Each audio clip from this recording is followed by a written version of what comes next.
Cumprimento a todos com a paz do Senhor. Peço perdão porque o primeiro vídeo deu aqui um problemazinho, a gente teve que colocar lá para a lixeira. Mas aqui é o pastor Isaías Oliveira Soares, que vai falar neste instante sobre as 3 nuances da vontade de Deus. Ok?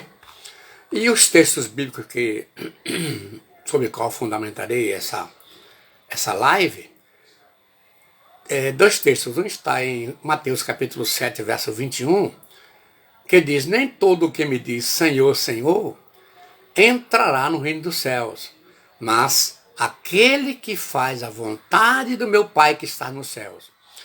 E Romanos capítulo 12, verso 1 e 2, está escrito assim: rogo-vos, pois, irmãos, pela compaixão de Deus, que apresenteis os vossos corpos em sacrifício vivo, santo e agradável a Deus, que é o vosso culto racional. E não sejais conformados com este mundo, mas sede transformados pela renovação do vosso entendimento, para que experimenteis qual seja a boa, agradável e perfeita vontade de Deus.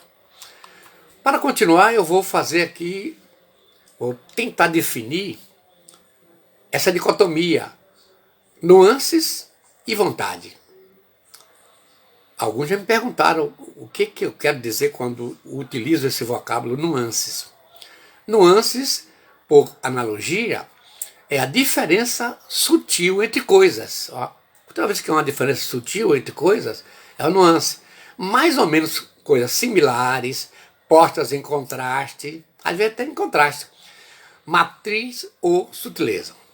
Enquanto que a vontade é um substantivo feminino, ou seja, é a faculdade que tem o ser humano de querer, de escolher, de livremente praticar ou deixar de praticar certos atos. Isso acontece não só com o ser humano, Deus também é assim. É ainda a força interior que impulsiona o indivíduo a realizar algo, a atingir seus fins ou desejos, ânimo, determinação e firmeza. Então, você vê na Bíblia muitas vezes Deus sendo comparado com as pessoas.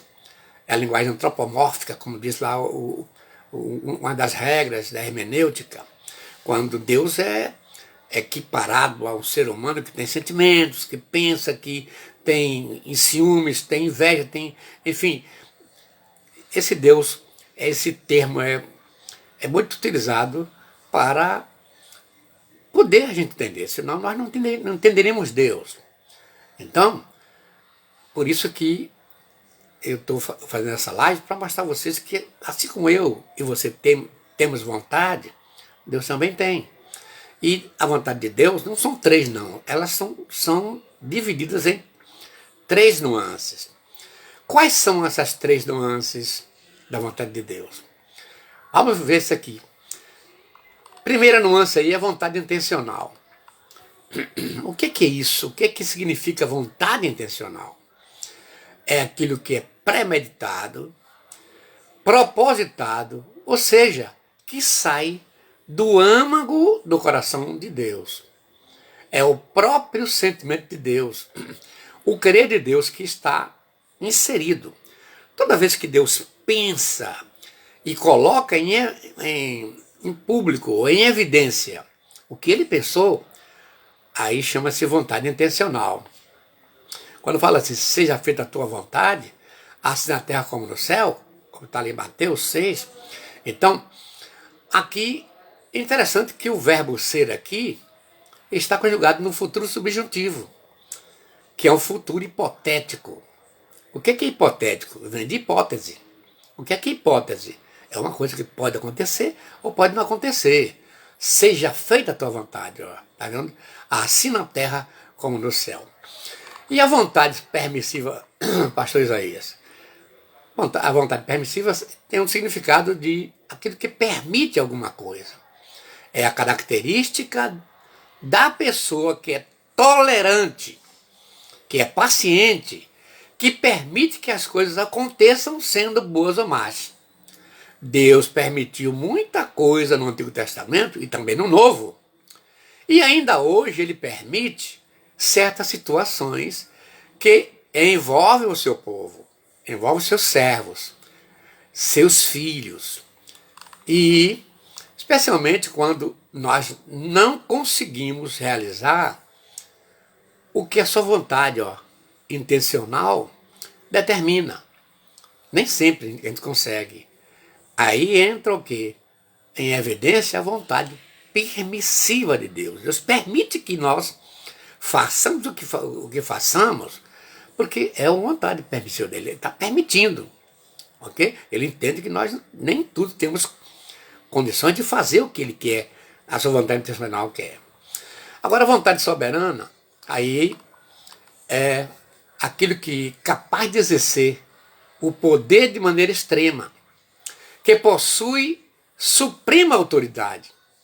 Aqui é quando a vontade intencional de Deus não pode ser concretizada, entra em evidência a vontade soberana. Essa vontade é sempre corretora, restauradora, e entra em evidência para evitar ou corrigir as consequências da má ou desastrosa escolha do homem. Então, para vocês compreenderem bem, eu vou colocar esse assunto aqui no Éden, aí você vai entender a diferença que é entre intencional, permissiva e soberana. Vamos ver aqui. Primeiro vamos ver a vontade intencional de Deus lá no Éden. Deus fez o homem à sua imagem e semelhança, com todos os caracteres de uma pessoa do jeitinho que conhecemos hoje, através dos estudos biológicos. Tudo que Deus imaginou, projetou em termos gerais, ele colocou no homem. O homem é a obra-prima da criação. Agora vejam essas ações da instituição física do homem.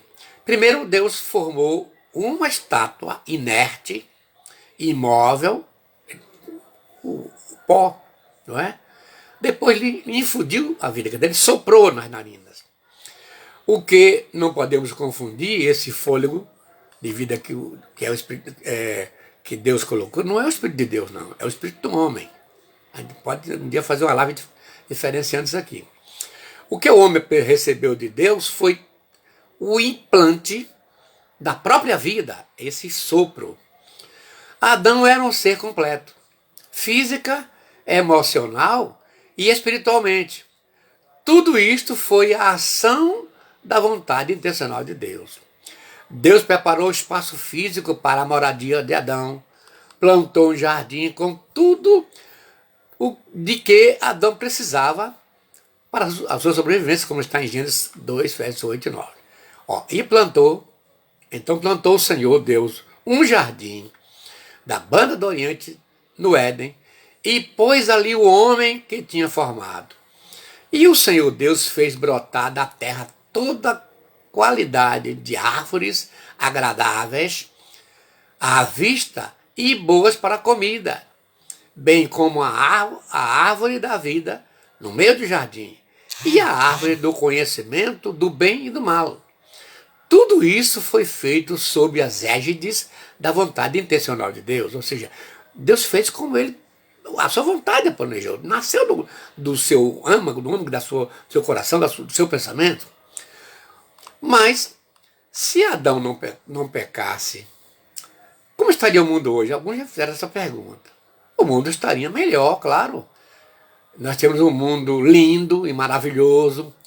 Todos nós estaríamos na dispensação da inocência e o mundo estaria muito maior do que está hoje, porque o pecado acortou a fertilidade humana, das plantas, dos animais, tudo isso sofreu um baque. E se Adão não tivesse pecado, o mundo estaria muito maior e nós estaríamos aí sem pecado. Mas Adão e Eva, nossos representantes, não seguiu à risca o que a vontade intencional de Deus projetou. Eles só poderiam comer da árvore do conhecimento do bem e do mal, mas eles comeram. Resultado, até então era inocência, dispensação da inocência. Agora não é mais. Então vamos ver agora o que aconteceu. O que é que entra em evidência aí? A vontade permissiva de Deus. A vontade permissiva de Deus é aquilo que Deus permite acontecer, mesmo que não seja a sua vontade perfeita e original. Deus nos criou com a capacidade de planejar e escolher, mas fomos danificados pelo pecado e por isso escolhemos mal. De maneira nenhuma a vontade permissiva de Deus vai anular a soberania divina, pois até quando algo que acontece não constitui a plena vontade de Deus para o homem, ainda assim, tudo o que acontece é sob a sua tutela, e nada acontece sem a permissão de Deus. Ou seja, Deus é soberano, seja qual for a situação, todos os resultados são por ele instituídos. Como Deus fez o homem, criatura moral, a vontade intencional de Deus dispôs o homem com 3 elementos que o tornam criatura moral. Os 3 elementos caracterizam, repito, os indivíduos, todos nós, pessoas, como criatura moral. Primeiro, o que é que Deus colocou dentro do homem? A lei moral. O que é lei moral, pastor? É o conceito de certo e errado que está impregnado no interior de todos os homens. Isso de nascença. Nasce com ele. Independendo de onde ele nasça, que nacionalidade, que nível social, que credo religioso, seus pais pertençam. Por isso todo mundo sabe quando erra. Até a criança, quando ele faz uma coisa errada, ele se esconde. Por que ele se esconde? A noção, o sentimento de que tem dentro dele uma lei moral, que é o conceito de certo e errado. Qual foi a segunda coisa que Deus colocou no homem como característica da criatura moral? O livre-arbítrio, que é o direito de livre escolha, que é dádiva de Deus ao homem. O direito de ir e vir, de entrar, sair quando quiser, Deus deu ao homem, chama-se livre-arbítrio. E a terceira coisa que Deus deu ao homem, como que a partir daí se caracterizou como criatura moral, é a consciência. A consciência é o chip de Deus que cada indivíduo tem dentro de si.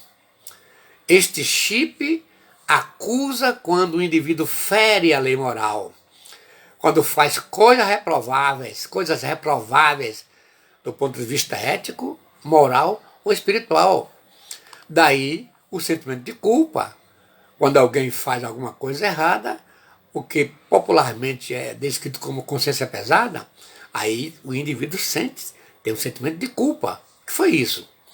Ele feriu a lei moral que está dentro dele. Ela funciona que nem uma câmera que sinaliza na hora que erramos. Ou fica quieta quando fazemos a coisa certa. Uma câmera de vigilância, de trânsito, por exemplo. Lá está a placa dizendo assim, velocidade máxima 60. Aí você vem com o seu carro, passa com 5, ela não te vê. Com 10, com 20, com 30, com 60, tudo bem. 61, ó, registra. Você ultrapassou. Você infringiu uma lei. Você vai ser multado. A Câmara está lhe multando. Lá vai estar nos anais essa multa. Entendeu bem? A consciência nossa tem essa função de bradar quando nós ultrapassamos. Porque essa lei moral que nós temos dentro de nós é uma lei ligada aos princípios de Deus, princípios divinos. Entendeu bem? Pois bem, agora, a vontade soberana, pastor. Quando isso aconteceu, o que aconteceu lá no Éden? Depois que Adão e Eva pecaram, aí entra em evidência aí a vontade soberana. O que é vontade soberana na Bíblia, pastor? A vontade soberana na Bíblia refere-se ao conceito de que Deus exerce controle absoluto sobre todas as coisas, inclusive a criação, a história e a vida humana. Quando você pensa em vontade soberana, você pensa no Todo-Poderoso. Aqui no mundo tem muita gente poderosa, mas só Deus é todo-poderoso. E essa vontade está atrelada a esse princípio, esse atributo que é atribuído a Deus. No que tange às ações divinas, a vontade soberana entra em evidência para corrigir, para livrar o homem do caos, da desgraça. Que ora, pastor Isaías, a vontade soberana de Deus entrou em ação no Éden. Quando Adão acabou de comer a fruta proibida, abriu-se-lhe os olhos, encerrando-se aí a dispensação da inocência. Aí o que aconteceu? Eles se esconderam. Quando Deus os procura como de costume, na viração do dia, e chama por Adão, que responde: ouvi a tua voz, e porque eu estava nu, temi e me escondi. Gênesis 3, verso 22. Vejam agora as ações da vontade soberana de Deus a partir desse ato, né, que está em Gênesis 3, 22. Então disse o Senhor Deus: eis que o homem é como um de nós, sabendo o bem e o mal. Até então ele não sabia o que era mal. Eles viviam na dispensação da inocência. Que bom se a gente pudesse viver até hoje na inocência, né? Mas o pecado atrofiou isso aí. Agora veja aqui as ações de Deus após o pecado de Adão e Eva. Primeiro, verso 21 diz: e fez o Senhor Deus a Adão e a sua mulher túnicas de peles e os vestiu. Olhe bem, essa túnica aqui de pele de ovelha. Olhe como ali estava prefigurado que morreria alguém no futuro cuja morte seria uma vestidura para o homem, no sentido geral, que Adão está ali representando a humanidade. Em segundo lugar, o Senhor Deus o lançou fora do jardim do Éden para lavrar a terra do que fora tomado. Versículo 23. Terceira coisa, havendo lançado fora o homem, pôs querubim no oriente do jardim do Éden, e uma espada inflamada que andava ao redor para guardar o caminho da árvore da vida. Ó, Deus entrou logo em evidência, porque ele não era para ter comido a árvore do conhecimento do bem e do mal. Dela não comerás, que se comerdes, certamente morrerás. Eles comeram. Agora tinha a árvore da vida. Já pensou se Adão come da árvore da vida, depois que ele pecou? A humanidade estava condenada eternamente. Não havia mais nenhum recurso. Aí Deus primeiro vestiu Adão e Eva, expulsou do Éden e colocou lá um querubim para guardar, para eles não voltarem e comer da árvore da vida. Isso aqui chama-se vontade soberana. A partir daí, todos os projetos divinos para a salvação se processam nos traços da vontade soberana de Deus para redimir o homem. Veja a relação das palavras: gerou, degenerou, regenerar. Construiu, destruiu, reconstruir. Vestiu, despiu e revestir. Olhe bem que eu coloquei aqui: gerou no passado, no pretérito perfeito, também degenerou, mas coloquei aqui no futuro subjuntivo, que é regenerar. Que esse processo está em andamento. Jesus veio, deu abertura ao processo, mas está em andamento ainda. Depois vem, construiu, destruiu, reconstruir. O mesmo processo. Depois vem outra palavra.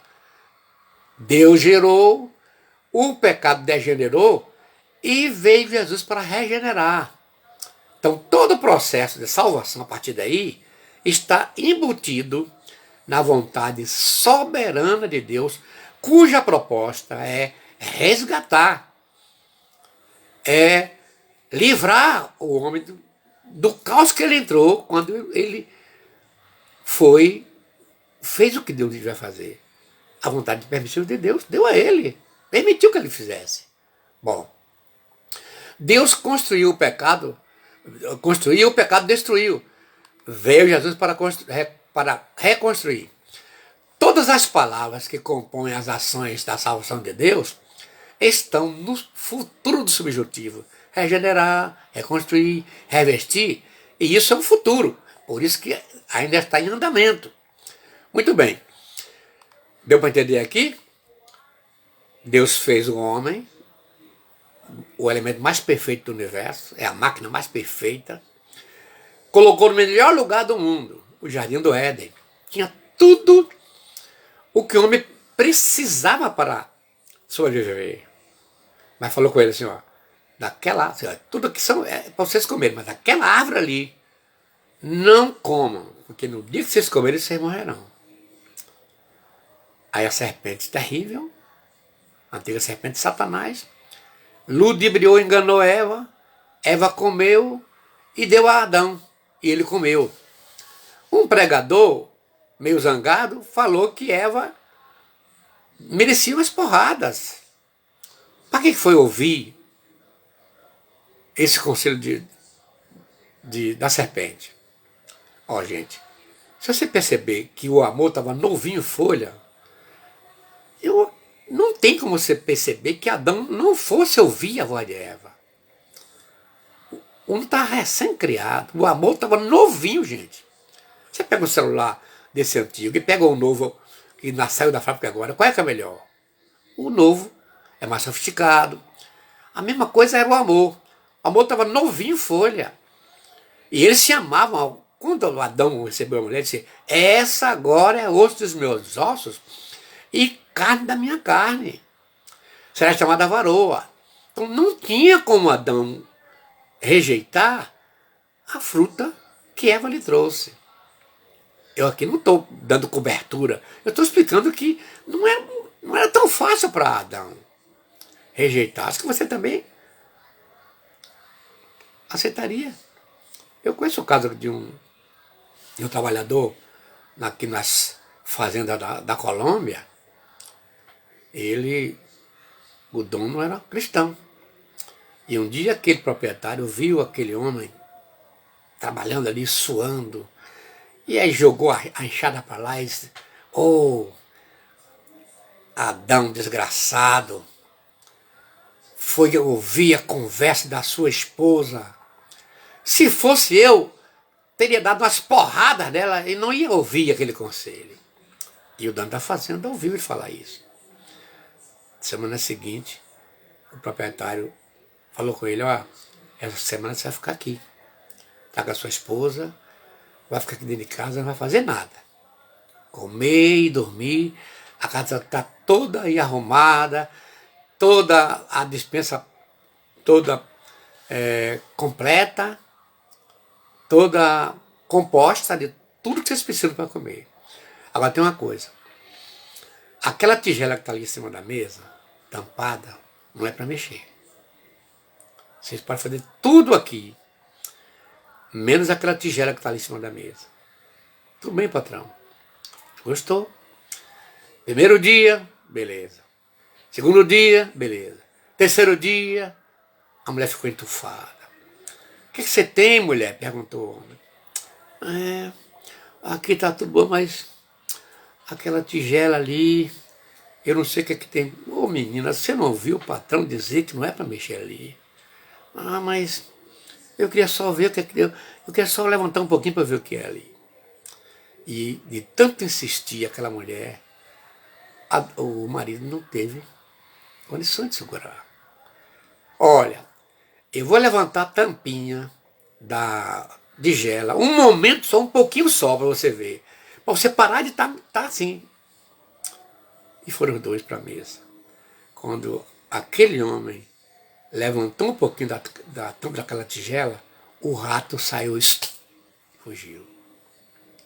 Tá vendo, mulher, que você veio procurar? Eles começaram a procurar aquele rato. O rato desapareceu. Nesse ínterim chega o dono da fazenda. O que é que aconteceu aí? Ah, patrão. Primeiro dia foi bom, segundo dia foi bom, terceiro dia a mulher ficou perturbando para ver o que estava dentro dessa tigela. E eu caí na besteira de tentar mostrar ela, pelo menos para ela me deixar em paz. Aí o patrão falou assim: ah, camarada, você estava um dia desse dizendo que Adão merecia as porradas porque atendeu o que Eva lhe ofereceu. Você fez a mesma coisa. O que é que você merece também? Volte para trabalhar. Aprenda a não ficar falando mal de Adão. Vá cuidar da sua vida. Deu para entender, gente? Então, isso aqui é um fato que todos nós precisamos de nos direcionarmos, ok? Para a gente não ficar ficando arisco, se estressando com certas coisas que são produtos da existência humana. Veremos agora as ações da vontade permissiva de Deus no Antigo Testamento. Deu para você entender lá no Éden, né? A intencional foi que Deus criou o homem do jeito que criou, fez tudo para o bonito para o homem, mas aí o homem comeu da árvore, Deus permitiu. Deus não matou Adão porque comeu. Deus não foi lá, não. Porque se Deus deu a ele o direito, o livre-arbítrio, para ele escolher o que ele quiser escolher, Deus não podia impedir. Como criatura moral, Deus não podia impedir. Se Deus doou a eles, gente, a vontade, o livre-arbítrio. Aí, lógico, depois que ele comeu, ele não obedeceu à vontade intencional de Deus. Deus permitiu que ele comesse e agora entra a vontade soberana de Deus quando expulsou. Primeiro ele vestiu Adão. Segundo, expulsou Adão do Éden para ele não comer da árvore da vida. E terceiro, pôs lá um anjo na porta. Tudo isso aqui são nuances da vontade soberana de Deus. Agora, no Antigo Testamento tem vários exemplos. São muitos exemplos dos homens que fizeram a escolha das mais terríveis, entendeu? E foram beneficiados pela vontade permissiva de Deus. Isso aqui é um estudo muito, muito proveitoso. Destaque-se que alguns casos deste deleite do próprio Deus, quer dizer, aconteceu para deleite do próprio Deus. Ele permitiu certas coisas. Aí que você está aqui com esse exemplo por causa de Jó. Jó é um exemplo da vontade permissiva de Deus. O livro de Jó nos mostra uma fonte de exemplos da vontade permissiva de Deus. Porque Jó era um homem bom, honesto, temia a Deus e procurava não fazer nada que fosse errado. E uma coisa que eu admiro no testemunho que Deus deu de Jó é que ele fugia da aparência do mal. Hoje a gente podia aprender isso aqui. Tudo que parecia mal, ele caía fora. Tem gente que não consegue essa atitude de fugir da aparência. Espera o mal chegar. Jó era um homem reto, honesto, temia a Deus, você sabe disso. Deus permitiu que Jó sofresse todas as coisas, porque ele tinha um propósito com tudo aquilo. Jó nos ensina uma grande lição. Se Deus fizer, ele é Deus. Se não fizer, ele continua sendo Deus. Não é essa música que nós temos aí, muito bonita? Deus, sem Deus, nós não somos nada. Se ele fizer, ele é Deus. Se ele não fizer, ele continua sendo Deus. Ok? E se ele não der permissão, é ele. Agora veja o que está escrito aí. O Senhor não é Deus apenas pelo que ele nos faz, mas pelo que ele é. Veja aqui os detalhes do sofrimento de Jó. Primeiro, ele perdeu os bens materiais. Jó perdeu todos os seus animais e posses. Perda dos filhos. A Bíblia relata a morte repentina de todos os seus filhos. Ninguém nunca viu uma coisa assim. Sofrimento físico. Jó foi acometido por uma doença grave e dolorosa. Foi tão que o seu corpo ficou todo apodrecido, as suas unhas. Ele, para coçar, ele pegava um caco de telha para coçar. Deitou-se na cinza. Foi abandonado por tudo. Desapontamento e dúvida. Jó ficou com dúvida sobre a justiça de Deus. E chegou a questionar seu caráter. Lógico, o homem que Deus falou que era um homem justo e que se desviava da aparência do mal. Agora o homem está lá jogado. Foi tão sério que aqueles 3 amigos vieram visitar Jó, ficaram, são 3 amigos, 7 dias sentados, jogando areia para cima, mudos, estarrecidos, perplexos, sem saber o que falar. Quando abriram a boca, Jó, pelo que a gente está vendo aqui, você pecou. Não é possível que um homem que era os olhos dos cegos, o amparo das viúvas, o pai dos órfãos, está nesse sentido agora, sofrendo. Agora vem aqui, a intensidade do sofrimento de Jó. A dor e a angústia eram tão grandes que Jó chegou a amaldiçoar o dia que nasceu e a desejar a morte. Tudo o que aconteceu com Jó foi permissão de Deus. Deus tinha uma intriga com Satanás e pelo que a gente observa, foi após os filhos de Deus se comparecer perante o Senhor e no meio deles estava Satanás. Os que aqueles filhos de Deus não viram. De onde vem Satanás? Venham de rodear a terra e passear por ela. Esse passeio aí, cuidado, não é esse passeio que o ser humano tem, não. No jardim zoológico, nas grandes capitais. Eu já vi alguém dizer assim, eu perguntei, irmã, está passeando, irmã? Não, pastor, quem passeia é Satanás. Não, esse passeio aqui, no original, significa rodear o mundo e executar seus planos malévolos contra Deus. Eu venho de rodear a terra e passear por ela. Viste lá o meu servo Jó? Ah, claro que eu vi. Olha como o cinismo de Satanás falou. Também tu enriqueceste ele de tudo. Ele não tem falta de nada. Como que quer dizer, se esse Jó não tivesse tudo que tem, ele não seria fiel. Claro que tem gente que é assim, né, gente? Mas Jó, aí ele disse para Deus, tira o que ele tem para ver. Deus permitiu. Toca na sua ferida, no seu corpo. Deus permitiu. Mesmo assim, Jó se manteve fiel. Jó foi agraciado com as 2 nuances da vontade de Deus. A permissiva e a soberana. Quando Deus virou a sorte de Jó, dando-lhe o dobro do que ele tinha antes. Glorificado, exaltado o nome de Jesus para sempre. Jó virou um referencial de paciência. Glória a Deus nas alturas. O segundo exemplo aí do Antigo Testamento é José. A história de José do Egito encontra-se escrito no livro de Gênesis, no Antigo Testamento, especificamente os capítulos 37 a 50. Como sofreu este homem? E de seus próprios irmãos. Já pensou o sofrimento de seus próprios irmãos? Já pensou o que é sofrer dentro da sua própria casa, de seus próprios irmãos? E aí fica pior esse sofrimento. O caso de José é outro bom exemplo da vontade permissiva de Deus. José, assim como Jó, sofreu muito durante a sua vida. Foi vendido como escravo pelos seus próprios irmãos. Foi preso injustamente, foi caluniado.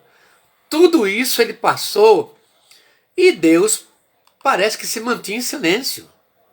Isso aqui é interessante, isso aqui. Deus não... eu estou aqui. Não. Deus se manteve em silêncio. Mesmo assim, José não abriu mão da confiança em Deus, não murmurou contra o Senhor e não se rebelou contra os seus mandamentos. José não precisava entender qual era a vontade de Deus e com tudo aquilo. Precisava apenas cumpri-la. Tem gente hoje que quer saber.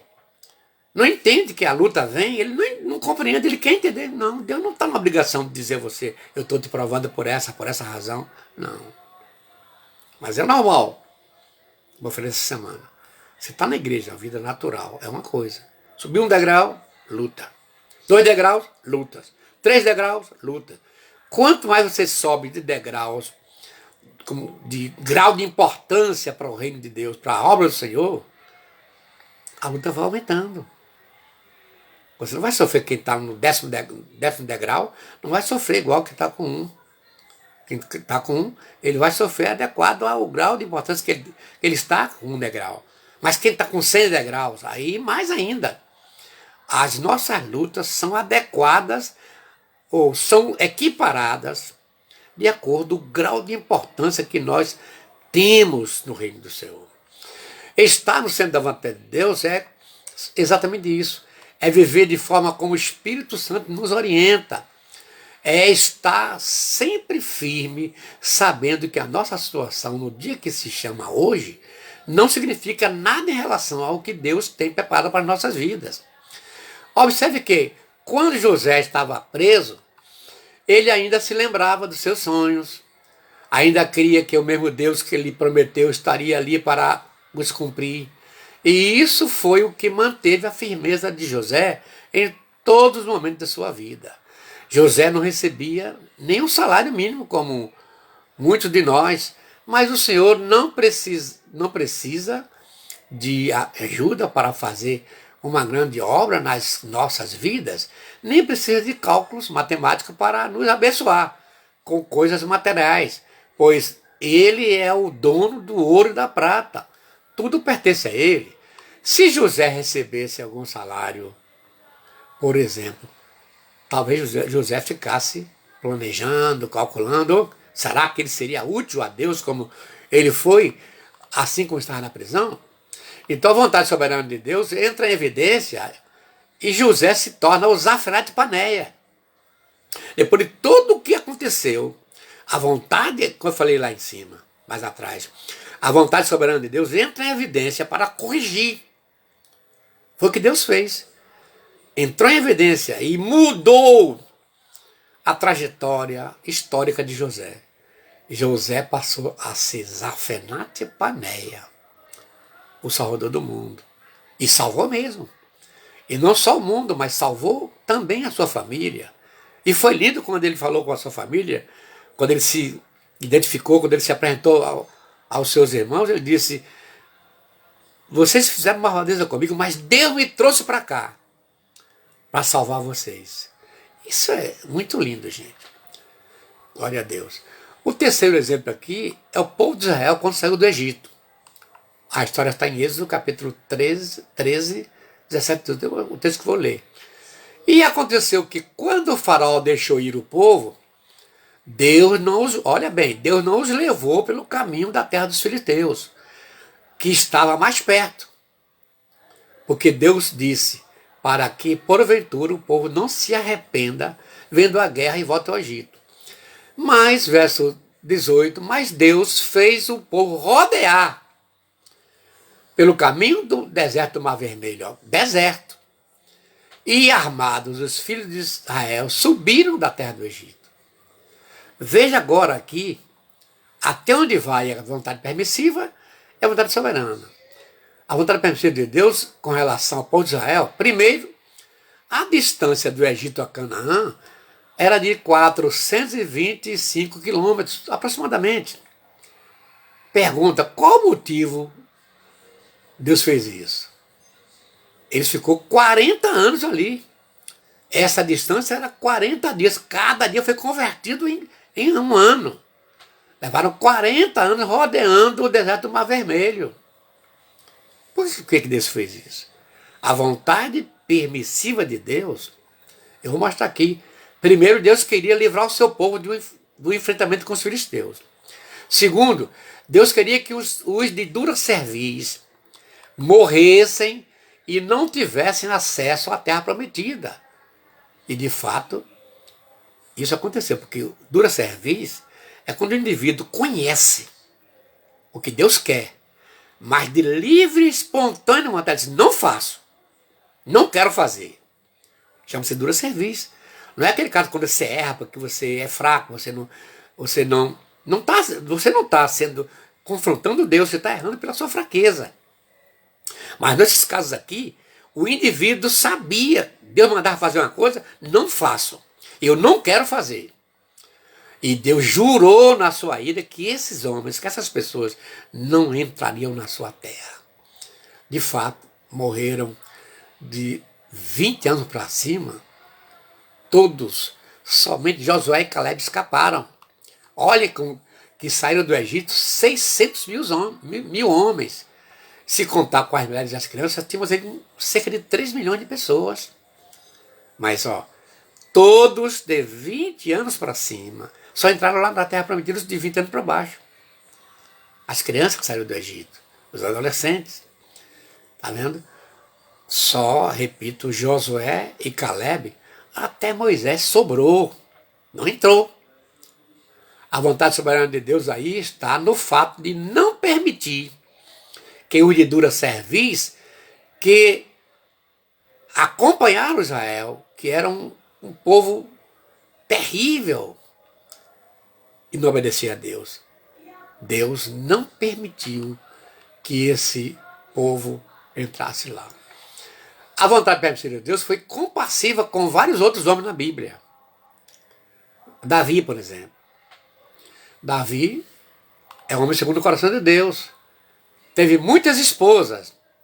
De acordo com a Bíblia, embora só temos aqui 8 delas que são mencionadas, mas é muito mais do que Davi teve. Deus só não pôde livrar Davi da escolha. Quer dizer, Deus não matou Davi. Deus não destruiu Davi por conta das tantas coisas que ele tinha. Deus só não pôde foi livrá-lo de colher o produto da sua semeadura. Depois vem um caso pior, Salomão. Este caso de Salomão é um dos maiores exemplos da vontade permissiva de Deus. Salomão tinha, segundo a Bíblia, 700 esposas e 300 concubinas. Gente, o harém de Salomão era o mais numeroso do mundo. Basta você ver lá no capítulo 10 de 2 Reis, a mesa de Salomão, ele matava todos os dias 10 bois gordos. E não só, fora as outras coisas que eram mortas ali, para todo mundo comer. E aquelas mulheres, alguém diz assim, não é possível o homem dar conta de 700 mulheres tendo sua concubina. Mas, uma mulher, muitas mulheres ali, daquelas que estão ali, só teve caso com Salomão uma vez. E a mulher teve relações com o rei, a partir daquela hora, ninguém mais, pessoa comum, podia chegar perto. Aquela mulher era circunscrita ao harém do rei. Foi isso, porque tem pregador que faz a maior confusão. É só você pensar aqui, Por exemplo, a rainha de Sabá teve um filho de Salomão, diz a tradição. Mas só teve uma vez que Salomão ficou grávida. Como, igual a rainha de Sabá, muitíssimas outras mulheres que só teve com Salomão um dia. Eu até admito que Salomão pensava assim, chamar lá o eunuco, vai buscar ali Maricota. Ele lembrava de Maricota, tinha vontade, aí mandava chamar Maricota. Tinha casa com Maricota, Maricota voltava para sua casa. 700 mulheres, esposas. Essa aqui eram esposas de reis. Porque naquele tempo, quando o rei conquistava uma nação, a esposa passava a pertencer àquele rei. Era uma forma de punição, de humilhação do rei destruído, do rei derrotado. E 300 concubinas, que tipo raparigas, tipo mulheres fáceis. Tá vendo, gente? Essas mulheres eram, em grande parte, princesas de nações estrangeiras, representando alianças políticas para o povo de Israel, para o reino de Israel. Essas mulheres desviaram o coração de Salomão, que chegou até construir templos. Olha, isso aqui é pior, gente. Construir templos também para os deuses pagãos, porque as mulheres o impulsionaram a fazê-lo. Nem por isso Deus matou Salomão. Olha a vontade permissiva de Deus. Deus permitiu, Deus... Parece que Deus fica cego. Não. Chama-se vontade permissiva de Deus. Lógico, a gente não pode, não tem como você discordar que a vontade permissiva é para isso mesmo, né? Glorificado o nome de Jesus para sempre.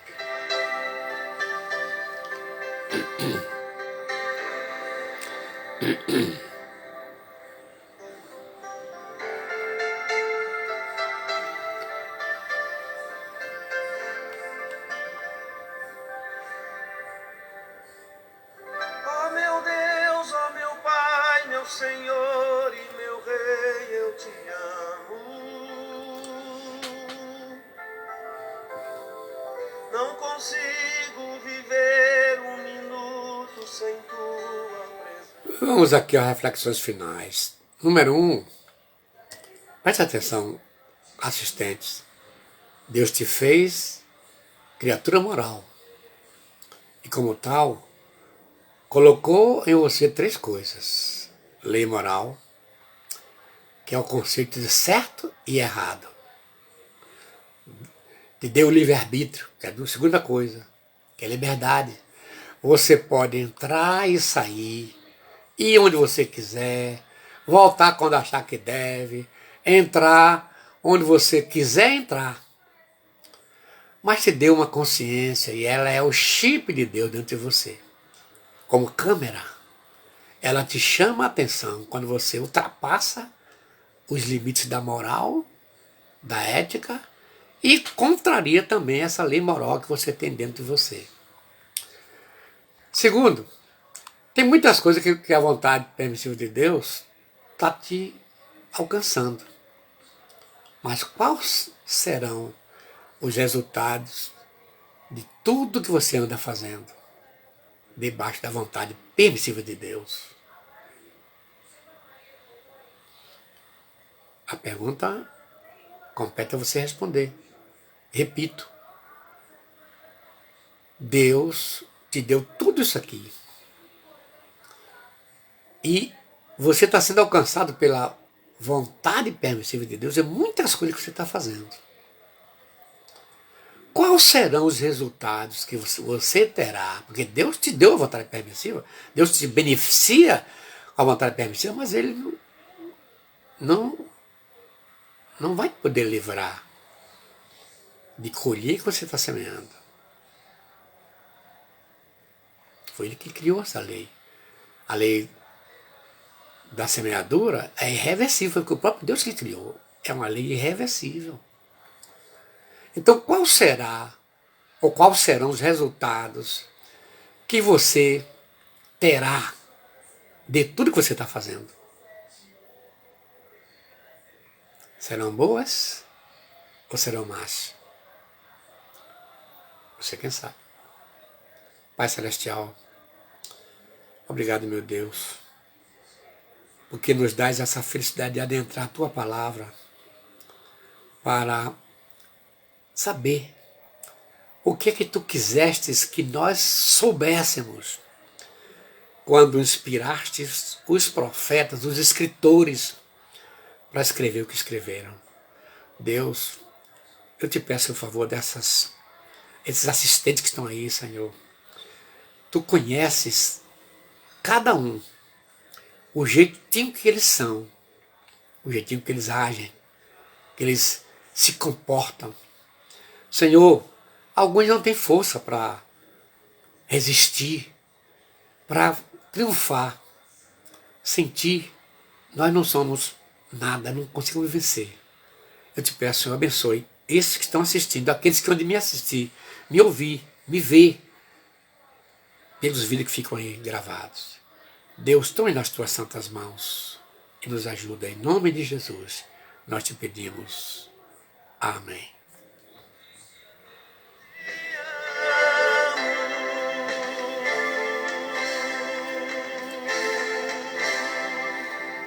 Que Deus abençoe, muito obrigado pela assistência de vocês. Espero que essa palavra que eu transmiti essa noite tenha servido para entenderem, porque muita gente fica perguntando. Entendeu bem? Vontade intencional, vontade permissiva, vontade soberana. Deus abençoe a todos e eu saúdo a todos com a paz do Senhor.